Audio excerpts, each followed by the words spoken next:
Now, of course, no human being is limited to one identity, which means that the identity politics that people usually mean, like a Black identity, a trans identity, a female identity, a Latinx identity, is a really reductionist kind of identity. It only reduces a person to one aspect of their complicated life.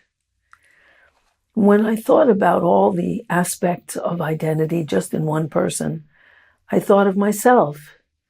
I have an identity as a woman, an identity as a socialist, an identity as part of this planet and this world.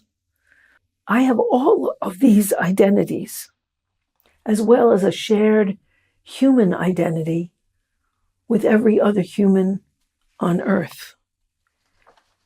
Now, what has happened since the FBI and the CIA under Gloria Steinem tried to create an identity for women as women pushing our rights for gender reform, but no other economic and social rights, and creating a movement of equality within a system of ever more grotesque inequality, rather than a movement of equality for all, men and women together as equals.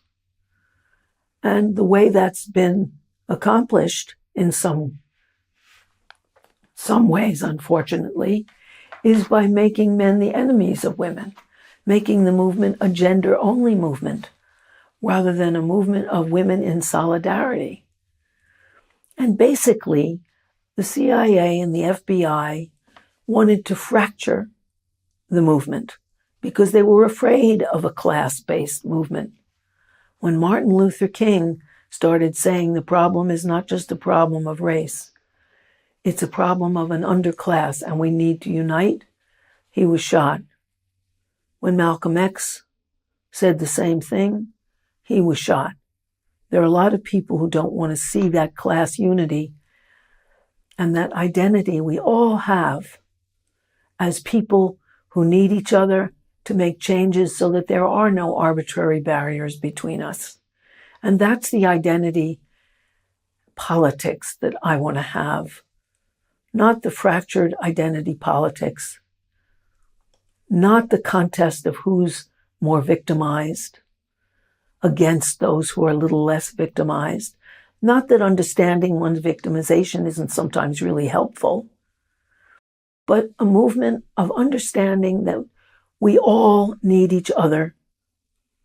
We all need to fight for a society in which arbitrary divisions of class, race, gender, ethnicity, religion, or anything else doesn't separate us from our common need to have a peaceful and prosperous life. In that way, under those conditions, the only identity that you could claim, besides your human identity, is white supremacy, which ranges from wanting to kill people who are different from you to just thinking of them as inferior because they're different.